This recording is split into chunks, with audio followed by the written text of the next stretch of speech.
Not everyone equates bourbon with 401ks, but after today's show, you just might. Wait. Before we dive into the conversation with today's guest, welcome to The Real Finfluencers, a podcast born from our original video series spotlighting financial professionals who are using video to grow their business and their influence. Here's something you should know. Most of these guests aren't Idea Decanter clients. They've built their digital presence from the ground up, and they're here to share exactly how they did it. I'm your host, Laura Garfield, co-founder of Idea Decanter, and my goal is simple: help you discover strategies you can actually use, steal what works, get inspired, and find your own unique brand of finfluence. Now let's get into it.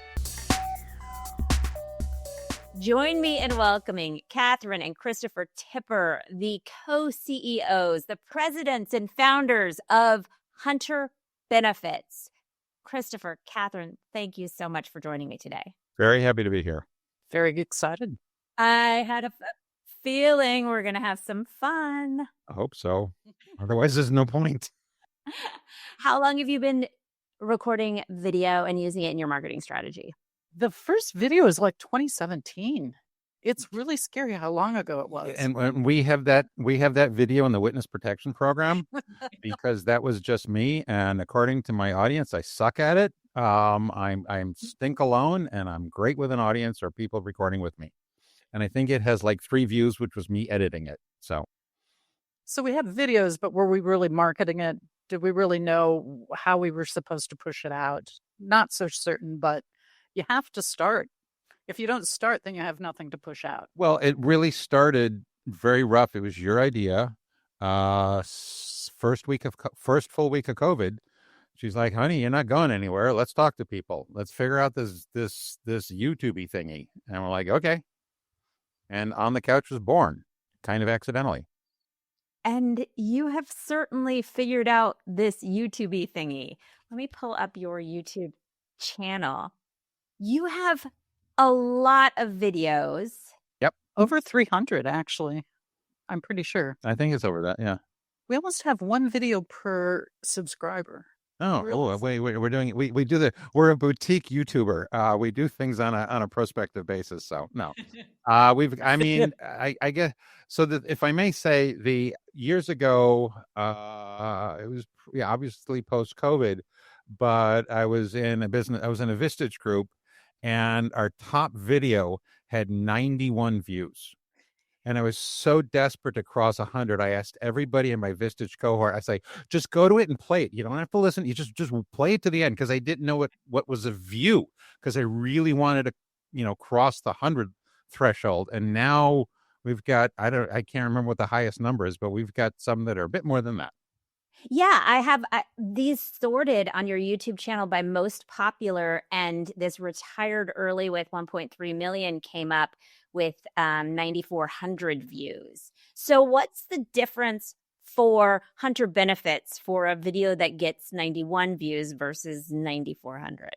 Seems like the public loves reaction videos, right? And reaction videos is where we pick a video that talks about 401k plans and we watch it cold. Somebody picks it for us. We watch it cold, and then we react to it. And so he judges it on a heart attack meter. Well, if I'm not going to have a heart attack, he doesn't show it to me. So we have found out that there is a market for Christopher losing his mind, and it is reaction videos. So you'll see, but actually, even digging a little deeper, there is a community out there called FIRE, which is Financial Independence, Retire Early. None of them are retired. Okay, that's his, but they all have side hustles. Yes. They actually watch a lot of videos. They're very focused folks. And so when we are talking about a video that touches their community, suddenly we have a lot of views. Well, but to go back to answering her question, if I may, okay. It's amazing how some of these videos, they get these conversations going on their own. However, which doesn't necessarily help us. However, we have awareness. Okay. It's very easy. We send prospective employees to our YouTube channel. They're going to get an idea what kind of people they're working for. Okay. We let as many financial advisors know about it. They're going to have an idea as to how we view the business and what we think is important. It's a really big, loud yellow page ad. I like that old school reference. Besides the reaction, what advice would you give someone in financial services about running a successful YouTube channel? Okay. Can people know you and I have talked in the past?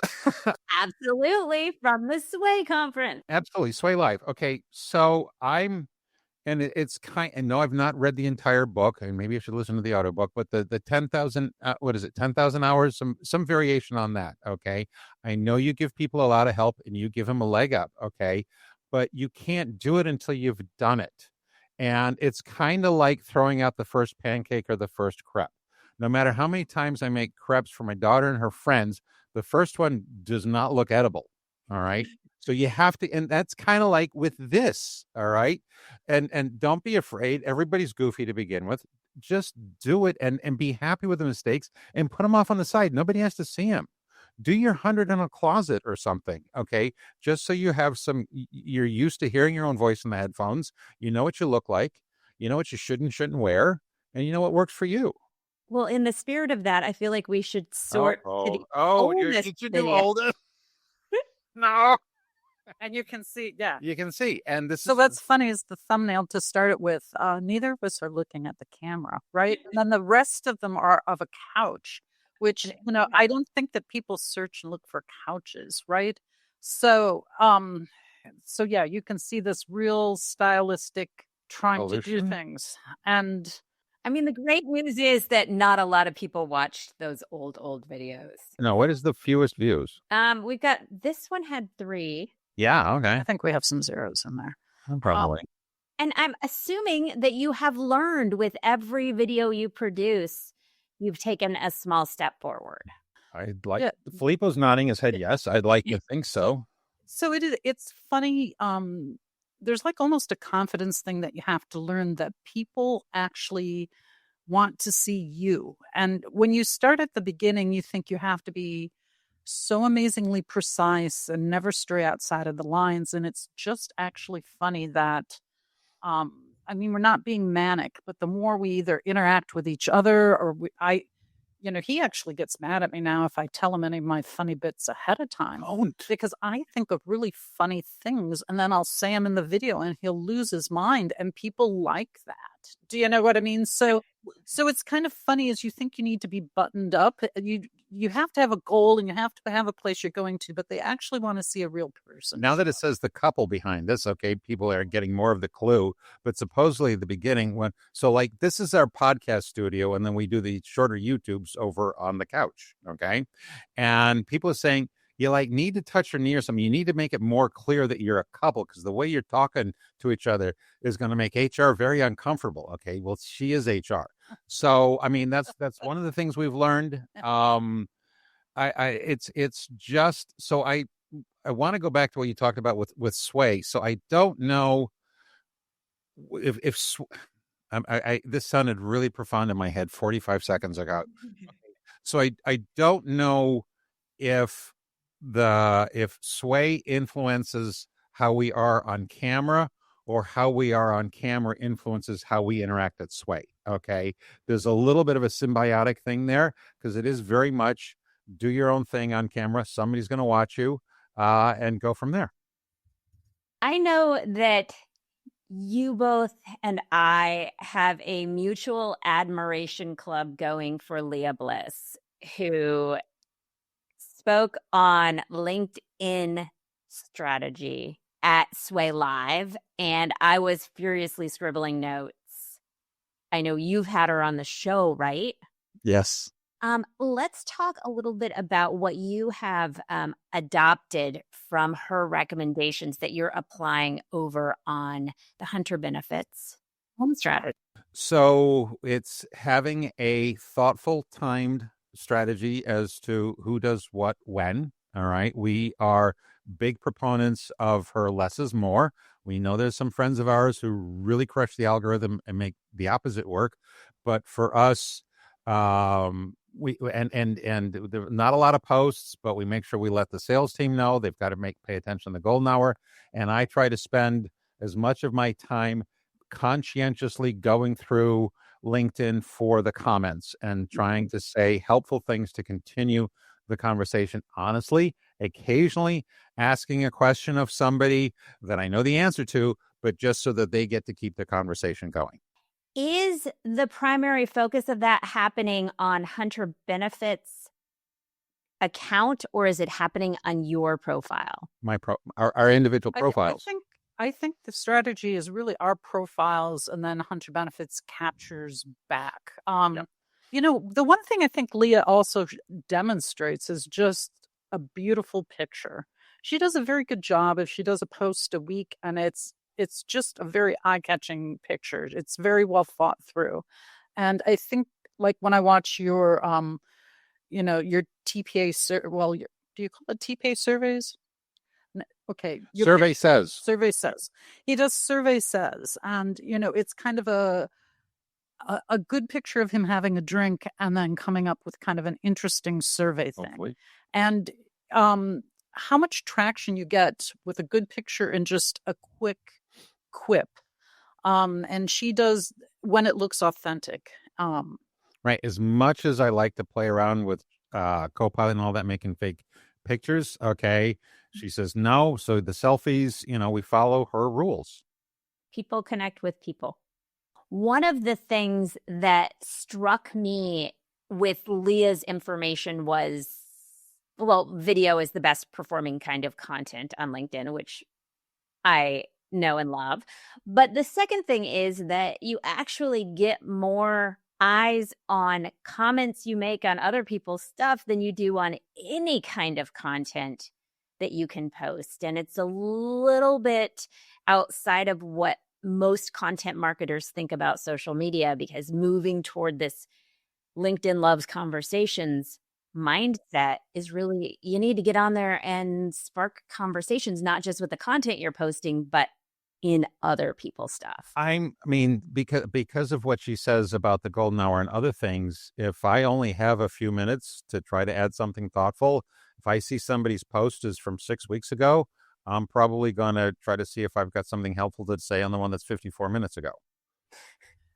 But you and I have a little bit more time on LinkedIn than he does. So, when you say the approach, there's two parts of our approach. One, our own videos. Like, we know when the golden hour is. We give everybody notice, and in the marketing team, we're putting up a video. We try to have a couple people comment just so it gets a conversation going. But then me in general on the LinkedIn strategy, you definitely are trying to develop relationships. And for me, it's on people who have good content.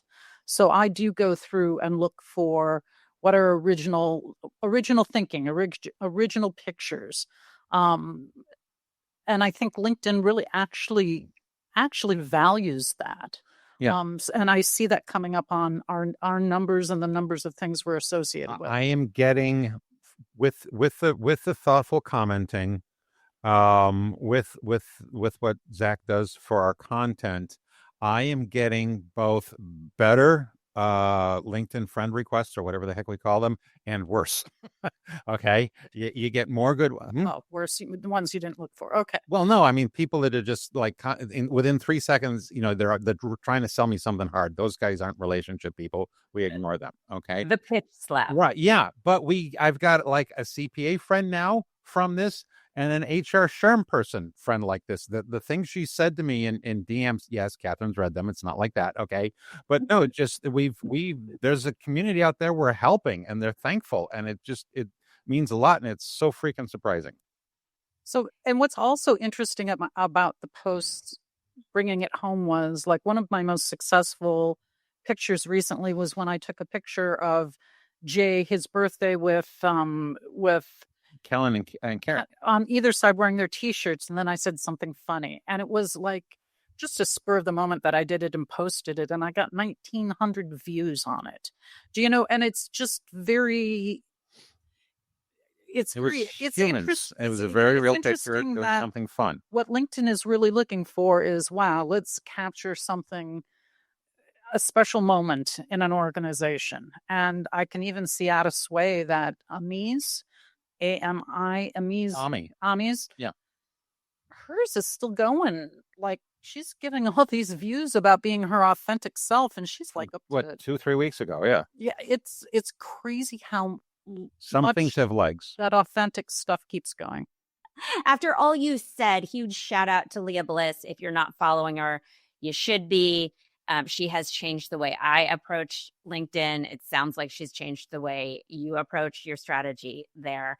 Let me ask you, to wrap this up, what would your best piece of advice, beyond accepting that your first videos will be your worst videos, what would be your best piece of advice to someone in financial services who is kicking around the idea of video? I'd say it's okay to experiment.